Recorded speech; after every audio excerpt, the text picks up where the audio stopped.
मैं हूँ आशिका सिन्हा और स्वागत है आपका स्कूल शिक्षा के इस ऑनलाइन लर्निंग प्लेटफॉर्म पे।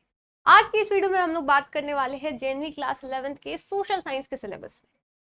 तो अब हमने बहुत सारे जो हमारे बाकी सेक्शंस थे उसके बारे में हमने बात की।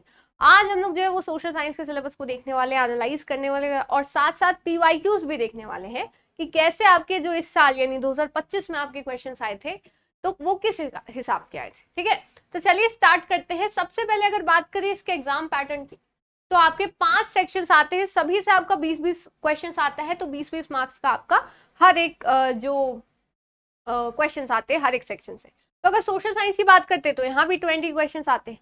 तो बात करते हैं अगर इसके सिलेबस की, तो सोशल साइंस आपको पता है कि खुद ही 4 सेक्शंस में, भले बस सोशल साइंस है, उसमें आपका हिस्ट्री भी आ जाता है, उसमें आपका इकोनॉमिक्स आता है, ठीक है, सिविक्स आता है या पॉलिटिकल साइंस, और साथ साथ आपका ज्योग्राफी आता है। तो बाकी चारों सेक्शन से आपके बहुत सारे क्वेश्चन आते हैं, ठीक है, तो 20 क्वेश्चन उसमें पूरे बढ़ जाते हैं। तो एवरेज आपका 5 क्वेश्चन हिस्ट्री से, इकोनॉमिक्स से, ज्योग्राफी से, सिविक्स से आपका बनता है।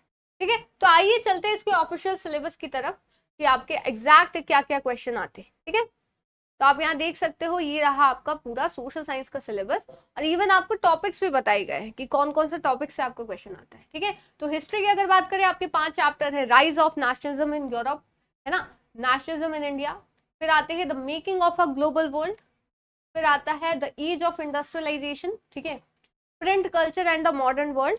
तो ये आपके 5 चैप्टर है किसके, हिस्ट्री के। अगर बात करते हैं ज्योग्राफी के चैप्टर की, तो जो आपका प्योर एनसीईआरटी है क्लास 10th की, तो पूरा सोशल साइंस में आपको वहीं से सवाल आता है। तो resources and development, forest and wild life, water resources, agriculture, minerals and energy resources, ठीक है, manufacturing industries, life lines of national economies.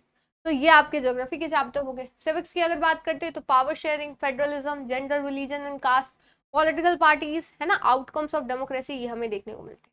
अब इकोनॉमिक्स की बात करें तो उसमें भी 5 चैप्टर है। Development, sectors of the Indian economy, ठीक है, मनी एंड क्रेडिट, ग्लोबलाइजेशन, और आपका एक और चैप्टर आता है कंज्यूमर राइट्स, उसमें से भी कभी कभी आपके सवाल जो है वो पूछ लिए जाते हैं। तो ये आपका पूरा सिलेबस। अब अगर बात करें 2025 में आपके कैसे सवाल आए थे, जो आपको देखकर ही विश्वास होगा कि डायरेक्ट जो है आपके एनसीईआरटी उठ कर आ गई थी, तो ये है आपका 2025 का जेएनवीएसटी क्लास 11th के लिए। ठीक है, सोशल साइंस के सेक्शन की बात करें, आप देख सकते हैं ये आपका ज्योग्राफी से क्वेश्चन है। ठीक है, आपका जो वाटर रिसोर्सेज चैप्टर था उससे आपका डायरेक्ट उठ के क्वेश्चन आया है कि which one of the following is the first state in India which has made rooftop rain water harvesting structure compulsory. तो कौन सा स्टेट है जिसने वो रेन हार्वेस्टिंग के लिए, रेन वाटर हार्वेस्टिंग के लिए जो है वो कंपलसरी कर दिया गया था कि आपको वो टेक्निक लागू करनी ही पड़ेगी। तो वो तमिलनाडु था पहला स्टेट। ठीक है, फिर आपका आइडियल फॉर ग्रोइंग कॉटन, ये आपका ब्लैक सॉइल हो जाएगा, है ना।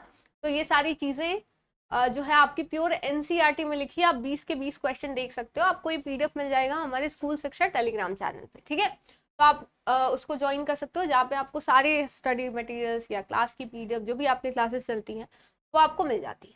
ठीक है, तो ये आपके पूरे 20 क्वेश्चन है। जैसे why did the government of India liberalise trade rules in 1991, तो ये सारे आपके क्वेश्चन पूछ दिए जाते हैं। ठीक है, लाइफ एक्सपेक्टेंसी, ये आपके कुछ स्टैट्स वाला पार्ट से भी पूछ लिया जाता है, जो इजी होता है, उतना भी हार्ड नहीं होता है। Who among the following countries has a multi party system, ये आपका जो है पॉलिटिकल पार्टीज से चैप्टर से आपका क्वेश्चन है ना, जो चैप्टर 4 है आपका सिविक्स का। तो इसमें क्या हो जाएगा, इंडिया हो जाएगा, मल्टी पार्टी सिस्टम इंडिया में है। तो ये आपके कुछ सवाल है बाबू जो पूछे गए थे, ठीक है, इस साल 2025 में। और अगर बात करते हैं इसकी तैयारी की कि सोशल साइंस को कवर कहाँ से करें, तो आप जो है हमारा अभिमन्यु बैच जो है वो ज्वाइन कर सकते हो। साथ साथ यूट्यूब पे भी जो है आपकी क्लासेस चलती है, एमसीक्यूज आपके लगातार चलती रहती हैं आपकी प्रैक्टिस कराने के लिए। और मैं अगर personally I am the social science mentor of school शिक्षा, तो क्लास 11th में हमने जो पिछले साल पढ़ाया था 2025 में, तो मैं आपको ये डायरेक्ट दिखा सकती हूँ कि ये पीवाईक्यू के क्वेश्चन है जो हमने किए थे। ठीक है, तो ये पिछले साल का जो मैंने जो भी एमसीक्यू लिया था वो आपका डायरेक्ट उठ के पूछा था। तो आप यूट्यूब से ही एमसीक्यू की भी क्लासेस कर सकते हो, उसमें कोई प्रॉब्लम नहीं है। तो देखिए सेम क्वेश्चन है ना। फिर आगे बात करें तो ये सारे क्वेश्चन, वो आपका आइडियल फॉर कॉटन क्या है, ब्लैक सॉइल कहाँ मिलता है, तो ब्लैक सॉइल को cotton soil, regular soil, best soil for cotton. तो ये सारे क्वेश्चन हमने ऑलरेडी किए हुए, आप यहाँ देख सकते हैं। Which among the following countries has a multi party system, which country is an example of a multi party system. और ये हमने सारे क्वेश्चन जो है वो किए हुए थे। ठीक है, तो आप इसको देख सकते हो। ठीक है, सेम है। तो ठीक है, तो ये आता है आपका यहाँ तक। तो ये पिछले साल के जो है पूरे आपके क्वेश्चंस यानी 2025 में जो आए थे वो हमने पिछले साल पढ़े थे। ठीक है, जैसे जापानीज प्रिंटेड बुक कौन सा है, तो ये यहाँ पे आपका oldest printed book in Japan Nagasaki लिखा है, लेकिन असल में डायमंड सूट से था। ठीक है, 868 एडी में, तो यहाँ लिखा भी होगा। ठीक है, चलिए, तो मुझे उम्मीद है आपको सारी चीजें जो है वो समझ में आएंगी, सोशल साइंस का सिलेबस भी यहाँ पे समझ में आएगा। तो चैनल को जरूर से सब्सक्राइब करिएगा ताकि आपको आगे आने वाले वीडियोस के नोटिफिकेशन मिलते रहे। मिलते हैं फिर नेक्स्ट वीडियो में जहाँ हम लोग इसकी स्ट्रैटेजी की बात कर रहे होंगे। ठीक है, फिर मिलते हैं नेक्स्ट वीडियो में, तब तक के लिए thank you so much, bye, जय हिंद, जय भारत।